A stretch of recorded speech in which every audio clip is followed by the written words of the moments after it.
Welcome to the King CJ Music Podcast, where we talk music, culture, music in general, but also like currently, like that lost, like the law edition. And this episode is gonna be a little bit more different because it's gonna include like different parts of a lot of different sections in our episodes in our podcast this year. Um, so let me first say, uh, this is kind of like the first episode I believe in 2025. It's been a rough January. Um, it's been a rough January. So we're here. Essentially, we're here. We're getting everything done and making sure we're having these conversations. With that being said, though, there is anyway. This will be an interesting episode. All right, it'll be me kind of being more in different like episodes in different ways, which is a good thing and also a bad thing at the same time. However, at the same time, though, we're gonna talk about a lot of different things. First, let's talk about the elephant in the room that happened to drop. Sexy Red and Bruno Mars. And the consensus around this idea is that it sounds different from Bruno Mars's like normal music, which I can't say it doesn't. It seemed like he's um not necessarily free, but he just seems more careless. Again, people are alleging because he um allegedly owes money to a casino for gambling, right? And so they're claiming he's doing a lot of songs because of this. And so it's interesting to look at though because Bruno Mars has always had that charm that he's always played in songs like If I Was Your Man, but also that side where we've saw before when he was with Cardi B and Please Me, right? We've seen these two different dynamics play between Bruno Mars and most of his music. Sexy Red though is it's weird. Like I like the way that Bruno Mars approaches this, and I also like the way that Sexy Red approaches this because it's more like a club mix, essentially, where people will probably play this in a club and just kind of have fun with this music. And I think the beat itself is phenomenal, right? But it's like quality wise, it's not the best. It's not like Bruno Mars if I was yours, or it feels more like the 24K album, which I don't necessarily dislike. It's fun, it's creative. Um, but it's not if I was your man or I'll hop on a grenade for you. It's not that, right? It's him. To me, it seems like Bruno Mars is having fun. Because when I was hearing that, this is fun. This is not typically what we hear from Bruno Mars, especially because it's not like feeling based. It's more of just having fun. Um, it's just it's a fun song.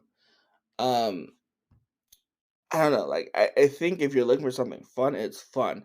It's not typically the Bruno Mars that we get unless you listen to like 24K album that he put out. But we don't typically hear songs like Fat.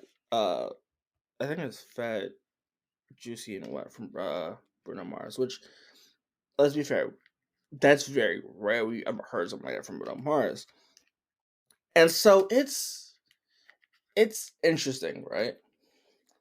Because he's like, I don't even gangbang, which like it's there. It's I mean it's it's sexual in nature, but it's not like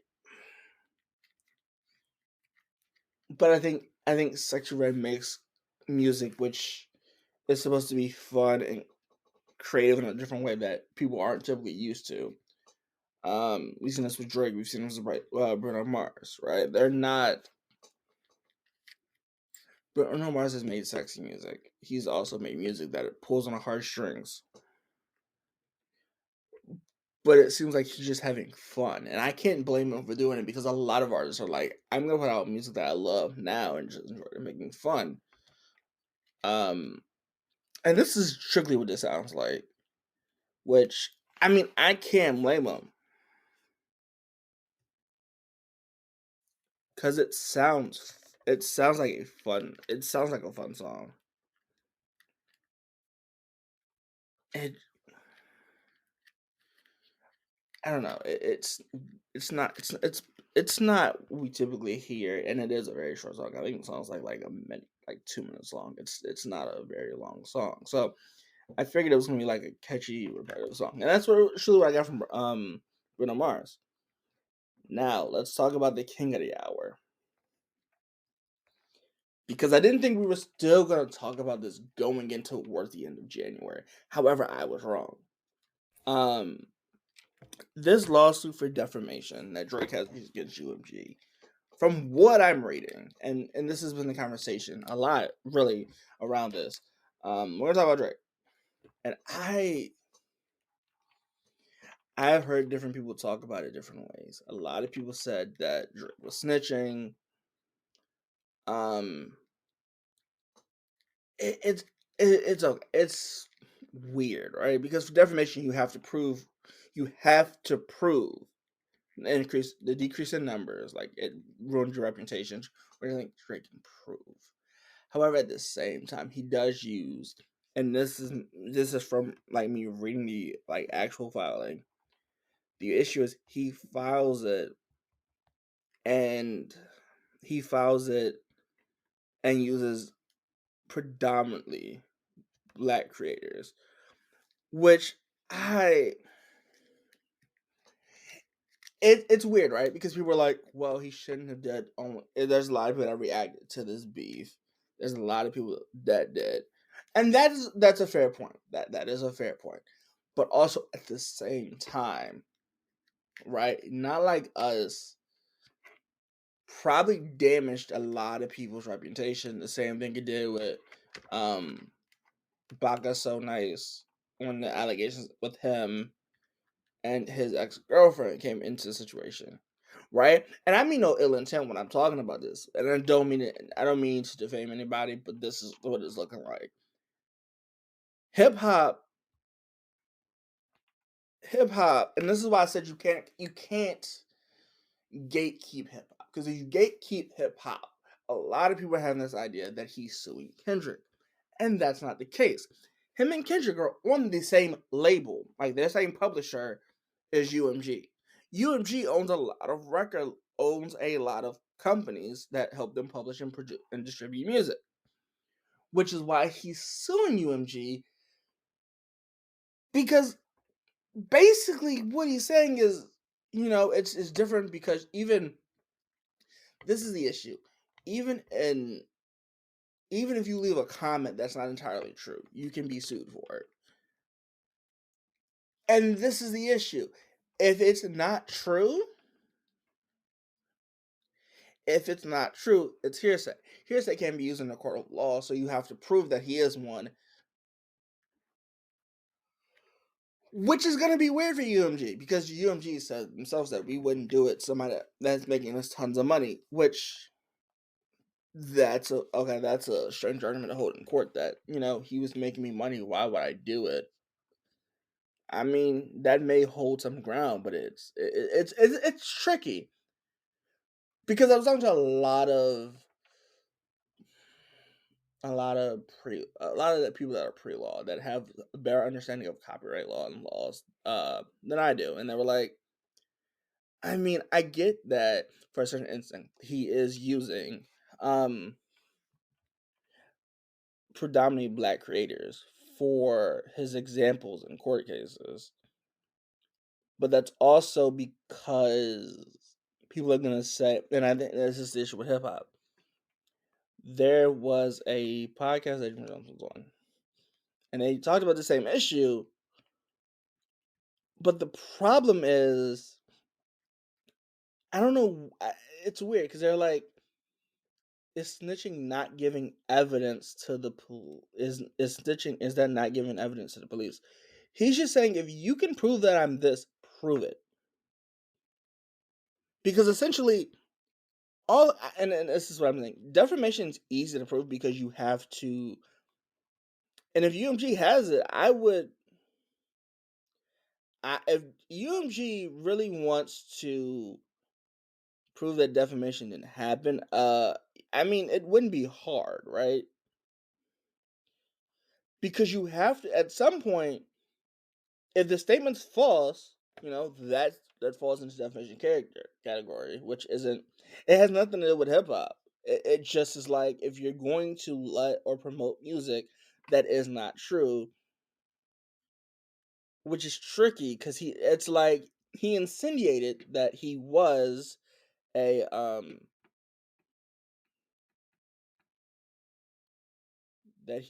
file. Essentially, when we get into logistics, we have to even file, about we. Anyway, it sounds crazy when you talk about it because it sounds like you know a lot about it, and that's not the case. It's just there's tiers to this, but it all falls into file, right?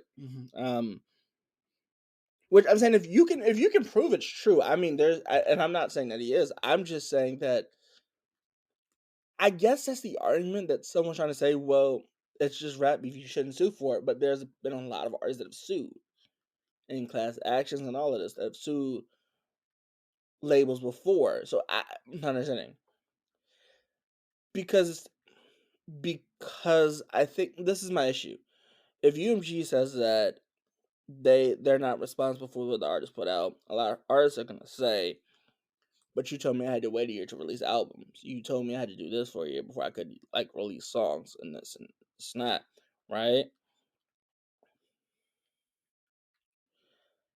But also, I think he used that because defamation of character is easy to do, but the problem it's slander because it has to be spoken and spoken slander, which we could get into slander and how if you slander somebody's name, it has to be proven as false.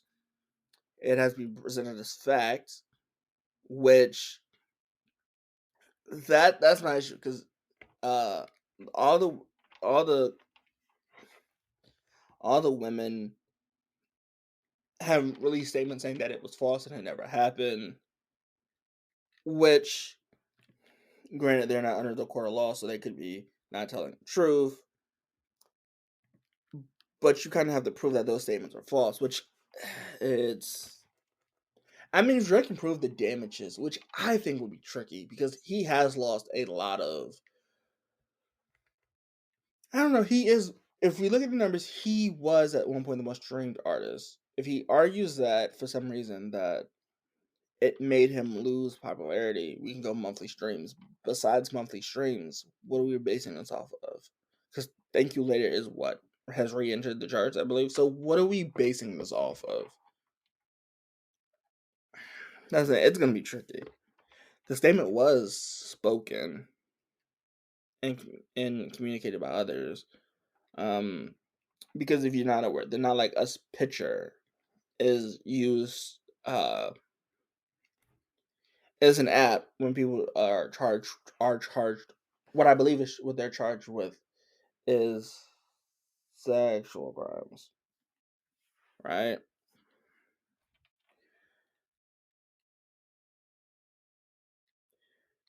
He says, and I don't know. I think defamation is weird because you have to prove that the victim is identified, which I don't know who the victim would be in this.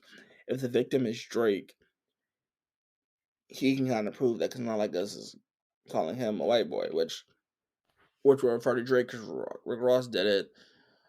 And like this defamation case could go one or two ways, and I mean it's a long. It's 100. I think it's 144 pages. No, it's a long read. Um, but if he can show damage to reputation, I think he's okay. If he can show monetary damage, it'll be okay. However, I don't know because I think he can show also. I think he can show loss of wages. I'm not sure. I don't. I mean, that might be the. That's not the strongest case, but it's still not the weakest. Damage to reputation. I think he can show that better. And emotional damage. I'm not sure how he's gonna show emotional damage. because I don't like this conversation of him being a beta, but because I don't feel like we're not addressing the issue. I think we can address the issue without calling somebody a beta or an alpha. We can sit here and have a meaningful discussion on what we think is right, and if hip hop being, if you're calling somebody, and this leads to what I was talking about when the beef ended, when we were in the beef. I said the same thing. I said if somebody can prove that somebody's abusive or that somebody's a this, we're great, and they win. The problem is though, and I think LA County is a little tricky. I think LA County is that a report is filed if somebody is called to anything, right? So that is my issue. And for both requests, you kind of have to like put a full name, and that's where I'm like, if it's public information, that's fine. But if I have to dig into it and get public information, and I have to file request of freedom, the Freedom Act, which I have to request information, I'm not gonna do it because I feel like that's damaging somebody's character. And if you look into anybody's life long enough, you can find some skeletons. Um, and I don't think that's fair. But I also think we need to understand that defamation is easy to prove. I mean, UMG has done what I thought they were going to do, which is file for a cease and desist letter, which I figured. And I don't know. I think this is the thing. People say he's suing Kendrick. He's not. They're assigned to the same publisher. UMG has a lot of publishers. A lot of people under publisher has a lot of labels under publishing, which UMG being able to do that in itself is amazing. Especially in the age where we have SoundCloud and stuff like that, where people can put their music without going to distributors. Um, I don't know. It's different. It really is. Now we have to talk about. Well, we have to talk about. It's not a criminal defense, even if UMG is charged with it. It's a civil. It's not criminal. So, I mean, there's no like someone's going to jail. But Virginia, but like countries have some weird laws on the defamation of character, and defamation of character is tough to prove because it has to fall under not protected speech, which we could argue rap has that weird thing where people are trying to use rap lyrics in court cases, which we've seen it with Vaughn, we've seen it with Thug, we've seen it with Melly. All right, people have tried to use rap lyrics to arrest artists, but if that's not protected and unprotected speech, then we're running a thin line here. Talk damages publications, and it has to. It's weird because in order to prove that it's false, you have to prove that it's not an opinion. And so he's walking a tightrope. He really is walking a tightrope. Because I think Kendrick could sue if it's false. I think. Well, no, Drake said rumored. I think Baca could sue because they said Baca has a weird case, which the case, from my understanding, is all the charges was dropped because she didn't want to testify, which does make it a weird case. You know, just said don't want to testify, and then take the lesser charge. It's I don't know. I think anybody could genuinely sue for defamation if they really want to. The issue is you have to prove loss of wages. You have to prove a loss or an unprivileged. You have to prove that it's not an opinion. Which, looking at these two, right, it's gonna be weird. And the thing with defamation is you want to at least wait 6 months, right? Because it'll be like retaliation, which everyone in hip hop seems to think that it's retaliation. I don't think it's retaliation. I think it's just, hey, I'm supposed to sign this deal. They don't want to pay me. They don't want to do this. And so it's not really like a It's not a um. I don't know. I don't see it as snitching. I think because snitching, you have to inform on somebody, and that isn't an Alfred plea, and it has to directly result in their arrest and their prosecution, right? And that's not what I'm saying here. So that's not snitching to me, right? At that same time, though, Jim Jones said it. That a lot of, I think a lot of artists do the same thing. People were mad at Rockefeller. They would do the same thing. They would do the same thing if they knew the label and the record label had the money. They would do it because this is the thing. Hip hop's like, oh well, you have people signing 360 deals. That was the issue with Nicki. They were signing 360 deals. The issue was though, before SoundCloud and all of this, people wanted contracts. And in order to get advances in contracts, the labels and the publishers want to have a security net. So what's a security net? Publishing. What's that safety net? Record labels giving you advances. This is why I think it hinges on a lot of different details, and I think we can't say without a fact that he is guilty because technically, I don't know if he is. At that same time, though, it's hard to go and say I wouldn't do it. Now I wouldn't go after a label or a publisher because I don't make music like that. And if I do, it'll probably be on Spotify or something, which I wouldn't go through a label and distributor. My publisher would be Spotify because I publish it on Spotify. It's weird. But that's why we tell people to read contracts. You should read your contracts all the way through. Defamation is a little bit harder to prove, but like you should read your contracts. This isn't somewhere you should just go, hey, you know what? I think it's great. Let's just do it this way. Let's sign a deal. I don't know. With that being said, though, how do y'all feel about it? If I feel the person that feels this way, if I'm not, I hope you. I'm gonna hear people's opinions. So, with that being said, though, if you're on YouTube, leave a comment. We want to know what your opinion is. If you're on Spotify, let's just hear it. Let's hear it. I'm gonna put a poll up on Spotify. But if you hear this anywhere else, I just want to hear people's opinions. I really do. Just kind of want to hear. Like, do you think it's snitching? One, do you think it's snitching? Second, um, how do you feel about it? Um, and do you think that I don't know? Do you think publishers and record labels have taken so advantage of so many people lately, advantage of artists, that him suing on behalf of all the artists and the independent artists are being happy? Let me rephrase this: independent artists are happy that he's doing this because he's doing it for the artists. So I just want to know, how do you guys feel about this? Essentially, because I think you can be mad at the label, you can be mad at the publisher, but still think that this isn't wrong.